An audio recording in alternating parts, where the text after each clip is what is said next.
संध्या समय द्वार पर दीपक क्यों जलाया जाता है, इसके पीछे का रहस्य क्या है और ऐसा करने से किस फल की प्राप्ति होती है। आप सभी ने संध्या समय देखा होगा कि अधिकांश घरों के द्वार पर दीपक प्रज्वलित होता रहता है। यह देखकर आपके मन में एक प्रश्न जरूर उठता होगा कि आखिर ऐसा क्यों किया जाता है और द्वार पर दीपक जलाने से किस फल की प्राप्ति होती है। तो चलिए आज मैं आपके इस प्रश्न का उत्तर एक अत्यंत ही सुंदर कथा के माध्यम से देने जा रहा हूं, जिसे योगेश्वर भगवान श्री कृष्ण ने मुनिश्रेष्ठ देवर्षि नारद जी को सुनाई थी।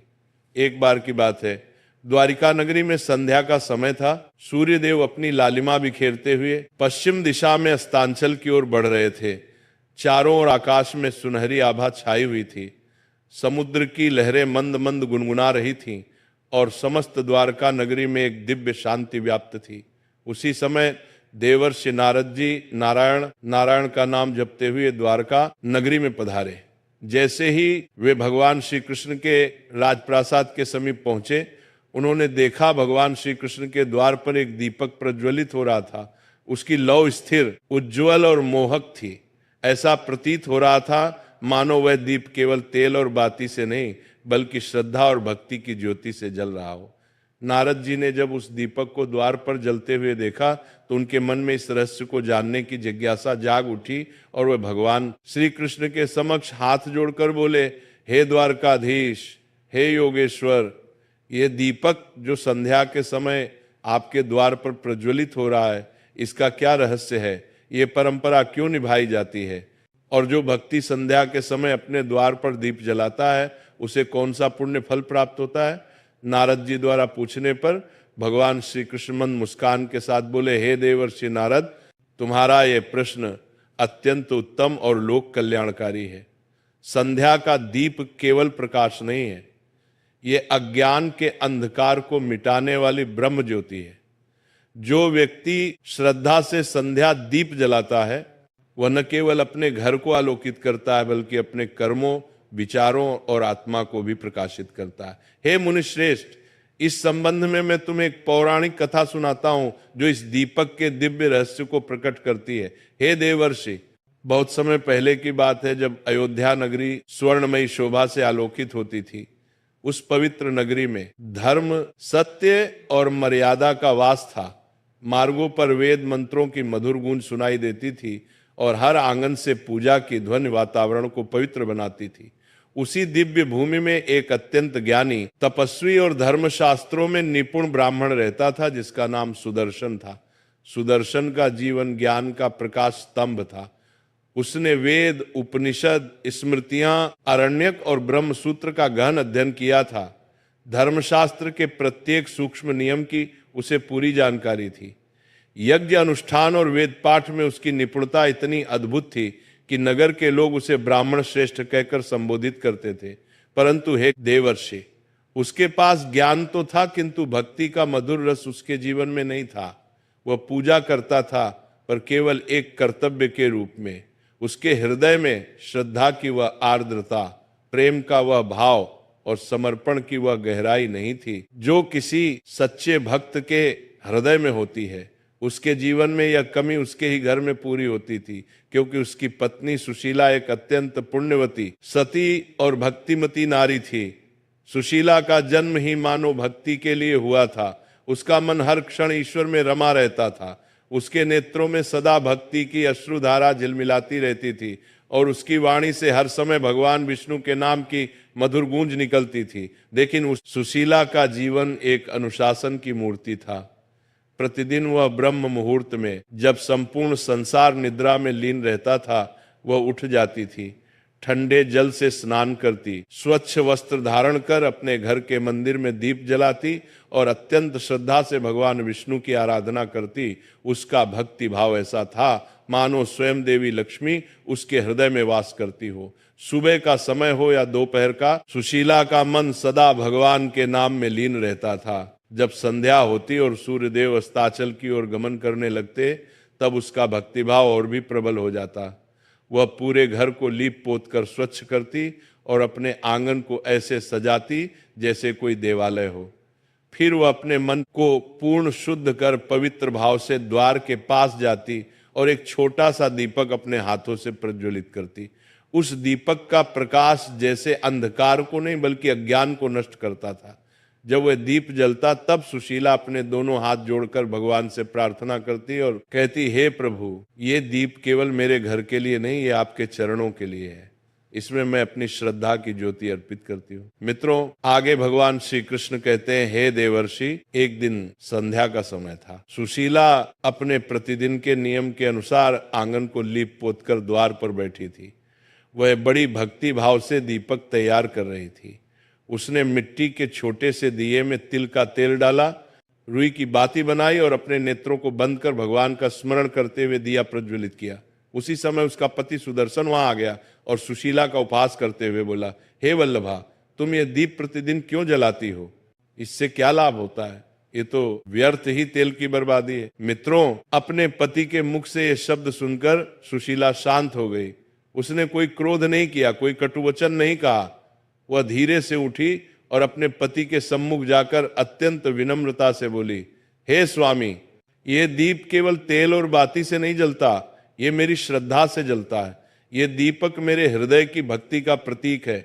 इससे घर में देवी लक्ष्मी का आगमन होता है और धर्म का प्रकाश फैलता है। अपनी पत्नी की ये बात सुनकर सुदर्शन, जो तर्क और ज्ञान के अभिमान में डूबा था, हंसकर बोला, हे वल्लभा, यदि यह दीप इतना चमत्कारी है तो ठीक है। मैं भी देखना चाहता हूं कि क्या यह तुम्हें किसी संकट से बचा सकता है। वैसे तो मुझे ये सब अंधविश्वास प्रतीत होता है। अपने पति की इन बातों को सुनकर सुशीला को बहुत दुख हुआ, परंतु उसने कुछ नहीं कहा। उसने केवल शांत स्वर में इतना कहा, हे स्वामी, संकट के समय भक्ति की परीक्षा होती है और जो भक्ति सच्ची होती है वह हर परीक्षा में उत्तीर्ण होती है। इतना कहकर वो घर का काम करने चली गई। धीरे धीरे समय बीतता गया, ऋतु बदली, समय बदला। फिर एक दिन अचानक से कुछ ऐसा घटित हुआ जो सुदर्शन के जीवन की दिशा ही बदल देने वाला था। अयोध्या नगरी पर एक भयंकर अकाल का प्रकोप छा गया। आकाश महीनों तक सूना पड़ा रहा। बादल आते तो थे पर बरसते नहीं थे। खेत सूख गए, तालाबों का जल समाप्त हो गया और धरती की गोद में दरारें पड़ गईं। संपूर्ण नगर भय और पीड़ा में डूब गया। अनाज के दाम आकाश छूने लगे। भूख के कारण बच्चे रोने चीखने लगे। माता पिता असहाय होकर उन्हें निहारते। धीरे धीरे वह अकाल इतना बढ़ा कि राजमहल तक में अन्न की कमी होने लगी। आगे श्री कृष्ण जी कहते हैं, हे देवर्षि, उस विपत्ति की अग्नि से जिस घर में कभी यज्ञों का धुआं उठता था, वहां अब चूल्हा तक ठंडा पड़ा था। वेद पाठ का स्वर अब भूख की आग से दब गया था। घर में रखे अन्न के दाने समाप्त हो चुके थे और जल का एक पात्र तक दुर्लभ हो गया था। सुदर्शन, जो स्वयं को बड़ा ज्ञानी समझता था, अब विवश हो गया। उसके मुख पर निराशा की रेखाएं उभर आई, परंतु इतना सब कुछ होने के बाद भी सुशीला का विश्वास अडिग था। उसने अपने प्रभु में विश्वास कभी नहीं छोड़ा। वह भूखी रह लेती थी, परंतु दीपक फिर भी जलाती थी। उसने अपने नेत्रों में आशा की ज्योति रखी और अपने पति से कहा, हे स्वामी, यह दीप चाहे कितना ही छोटा हो, पर इसका प्रकाश मेरे विश्वास से बड़ा है। जब तक यह दीप जलेगा हमें कुछ नहीं होगा। वह हर संध्या उसी प्रकार द्वार पर दीप प्रज्वलित करती रही। उसके घर में अन्न जल समाप्त हो चुका था। इसके बाद भी वह दीप जलाती थी, क्योंकि ईश्वर के प्रति उसका विश्वास अटल था। हे देवर्षि, समय की वह रात बड़ी अद्भुत थी। चारों ओर भयंकर अंधकार फैला हुआ था। आकाश में तारा झिलमिला रहा था। न चंद्रमा की कोई किरण धरती पर उतार रही थी। दिशाएं मौन थी, वायु थमी हुई थी और अयोध्या की गलियां सूनी पड़ी थी। हर घर में भूख और चिंता का साया था, परंतु सुदर्शन के द्वार पर फिर भी एक दीप जल रहा था। वही संध्या दीप जिसे सुशीला हर दिन जलाती थी, वह दीप उस रात पहले से अधिक उज्जवल था। उसकी लौ मानो किसी अदृश्य शक्ति का संकेत दे रही थी। सुशीला उस दीप के सामने बैठी प्रभु का स्मरण कर रही थी। उसके नेत्रों में थकान थी, पर विश्वास की आभा अब भी झिलमिला रही थी। उसके हृदय में बस एक ही भाव था, प्रभु, मेरा दीप आपका प्रतीक है। जब तक ये जलता रहेगा मेरा मन भी आपके चरणों से जुड़ा रहेगा। वह मन ही मन परमात्मा से प्रार्थना कर ही रही थी। कि तभी अचानक से वातावरण में एक अद्भुत परिवर्तन हुआ। दीपक की लौ एकाएक ऊंची उठी और चारों ओर एक दिव्य प्रकाश फैल गया। सुशीला ने चकित होकर इधर उधर देखा। उसे समझ में नहीं आ रहा था कि उसके साथ क्या हो रहा है। तभी उसकी दृष्टि द्वार पर पड़ी, जहां एक अत्यंत सुंदर, तेजोमय और दिव्य स्त्री खड़ी थी। उनका रूप ऐसा था कि वर्णन करना कठिन था। उनके वस्त्र स्वर्ण के समान चमक रहे थे। उनके नेत्रों से करुणा की मधुर किरणें निकल रही थी और उनके चरणों के स्पर्श से पृथ्वी पर पुष्प खिल उठे थे। हे देवर्षि, वो कोई साधारण नारी नहीं थी। वह धन की देवी महालक्ष्मी थी, जो समस्त ऐश्वर्य, सौभाग्य और करुणा की अधिष्ठात्री है। देवी लक्ष्मी को देखकर सुशीला का हृदय भक्ति से भर उठा। उसने तुरंत अपने दोनों हाथ जोड़ लिए। उसके नेत्रों से अश्रुधारा बह निकली। वह कुछ बोल भी नहीं पाई, बस श्रद्धा से झुककर देवी के चरणों में गिर पड़ी। लक्ष्मी जी ने करुणा भरी दृष्टि से उसकी ओर देखा और मधुर स्वर में बोली, पुत्री सुशीला, उठो, मैं तुम्हारी भक्ति से अत्यंत प्रसन्न हूं। तुमने कठिनतम समय में भी अपने नियम को नहीं छोड़ा। जब संसार भय और भूख से डगमगा गया, तब भी तुम्हारे दीप की ज्योति बुझी नहीं। तुम्हारा यह दीप न केवल तुम्हारे घर को बल्कि इस संसार को भी प्रकाशमान करता है। मांगो, तुम्हें क्या वर चाहिए। माता लक्ष्मी के इन वचनों को सुनकर सुशीला ने हाथ जोड़कर कहा, हे मां, मुझे कोई धन, वैभव या अमूल्य रत्न नहीं चाहिए। मुझे बस इतना वर दो कि मेरे घर का दीप कभी न बुझे। यह दीप सदा आपके चरणों में जलता रहे। मेरे कुल में सदा धर्म, शांति और सुख का वास बना रहे और किसी भी युग में मेरे वंशज इस दीप की महिमा को भूले नहीं। सुशीला के निश्चल और कोमल स्वभाव को देखकर देवी लक्ष्मी मुस्कुराने लगी। उनके नेत्रों में मातृत्व का तेज और कृपा का सागर उमड़ आया। उन्होंने अपना वरद हस्त सुशीला के मस्तक पर रखा और मधुर वाणी में कहा, तथास्तु पुत्री, तुम्हारे घर में सदा प्रकाश रहेगा। यह दीप कभी नहीं बुझेगा। और जो भी मनुष्य संध्या के समय श्रद्धा और भक्ति से दीप प्रज्वलित करेगा, उसके जीवन से दरिद्रता, रोग और भय सदा दूर रहेंगे। उसके घर में सदा मेरा स्थायी निवास होगा और देवता स्वयं उसकी रक्षा करेंगे। यह दीप केवल तेल का नहीं, श्रद्धा का प्रतीक होगा। जो इस दीप को सच्चे भाव से जलाएगा, उसका जीवन आलोकित हो जाएगा। ये कहते ही देवी का स्वर धीरे धीरे मंद होने लगा। उनके चारों ओर का प्रकाश और भी प्रखर हो गया और माता लक्ष्मी अदृश्य हो गई। अब वहां केवल दीपक की लौ जल रही थी, परंतु उस लौ में अब देवी लक्ष्मी का आशीर्वाद झिलमिला रहा था। सुशीला ने अश्रुपूरित आंखों से दीपक की ओर देखा और सिर झुकाकर प्रणाम किया।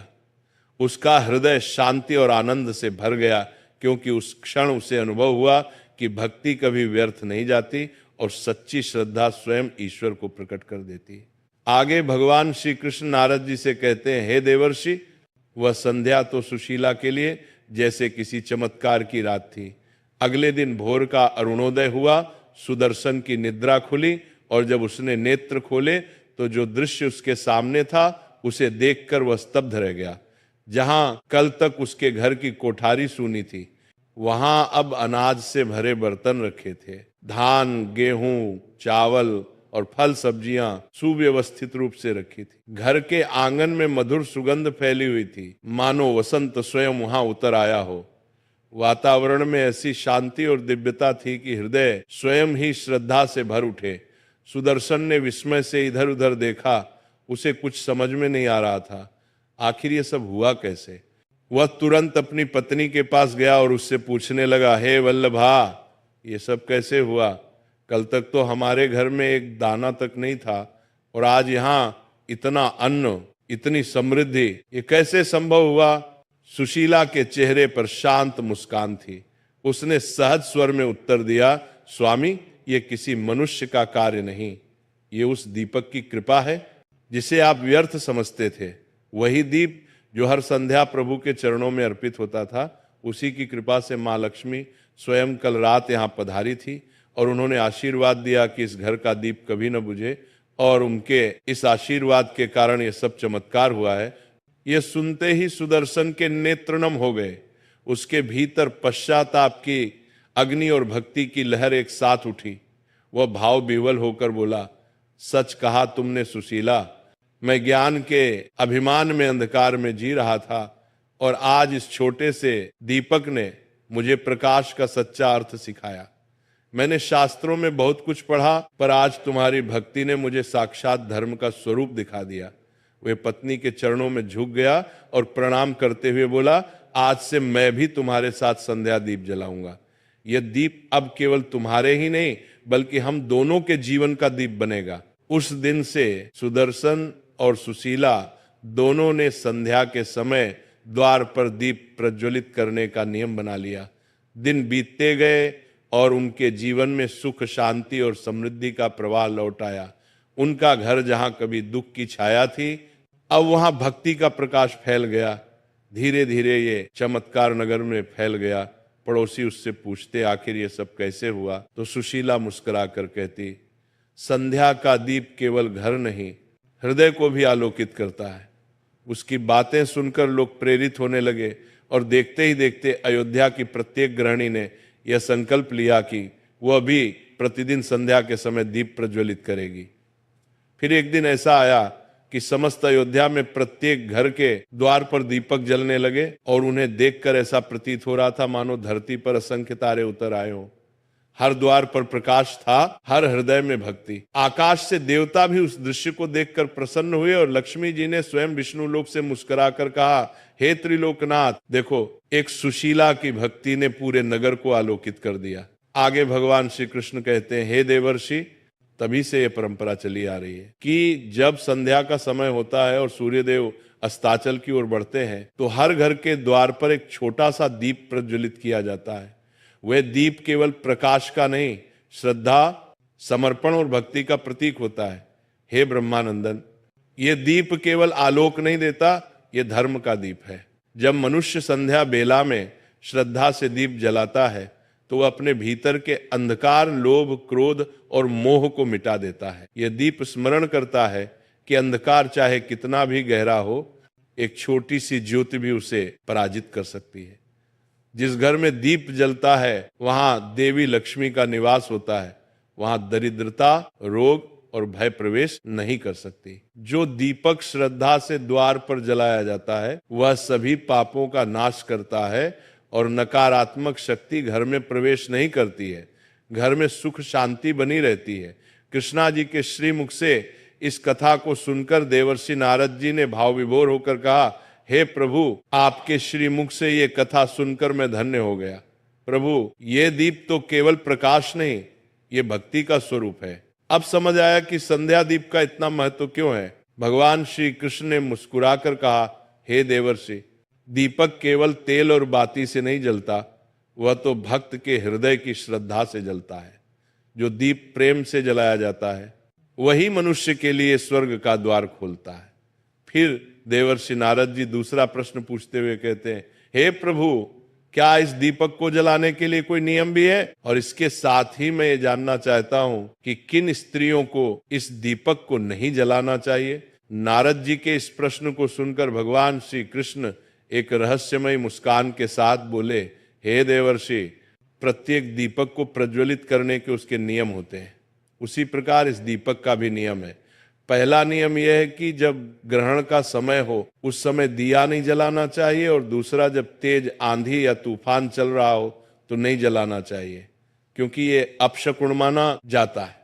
और तीसरा नियम यह है कि जब घर में कलह, अपवित्रता या मृत्यु शोक का समय हो तब नहीं जलाना चाहिए। दीपक जलाते समय एक बात का विशेष ध्यान रखें, दीपक की लौ सदैव पूर्व या उत्तर दिशा की ओर होनी चाहिए। इससे धन और समृद्धि के योग बनते हैं। इसके साथ ही दीपक में जो बाती होती है उसका भी ध्यान रखें। एक बाती वाला दीपक मोक्ष की प्राप्ति के लिए होता है, 2 बाती वाला दीपक समृद्धि के लिए, और 5 बाती वाला दीपक सर्व सिद्धि व आरोग्य के लिए होता है। आगे भगवान श्री कृष्ण कहते हैं, हे देवर्षि, ये सब कर्म भाव और शुद्धता पर निर्भर करता है। दीपक केवल घी बत्ती का नहीं होता, वह तो मन की पवित्रता का प्रतीक है। इस दीपक को कुछ अवस्थाओं में स्त्रियों को नहीं जलाना चाहिए। जब किसी के घर में मृत्यु या जन्म हुआ हो तब अपवित्रता का काल माना जाता है। उस समय किसी भी प्रकार का धार्मिक कर्म पूजन या दीपदान वर्जित होता है, क्योंकि उस काल में घर की ऊर्जा संतुलित होती है और देवगण उस स्थान से दूर रहते हैं। दूसरा है ऋतुकाल। ये काल स्त्री के शरीर की स्वाभाविक शुद्धि का समय होता है। इस अवधि में स्त्री को विश्राम और स्थिरता दी जाती है ताकि उसका शरीर और मन दोनों संतुलित रहे।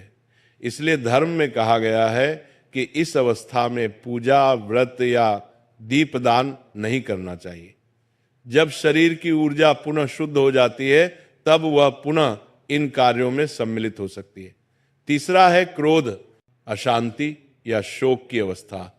जब स्त्री इन अवस्थाओं में हो तो उसे दीपक नहीं जलाना चाहिए, क्योंकि दीपक तभी प्रभावी होता है जब मन शांत और भाव श्रद्धा से भरा हो।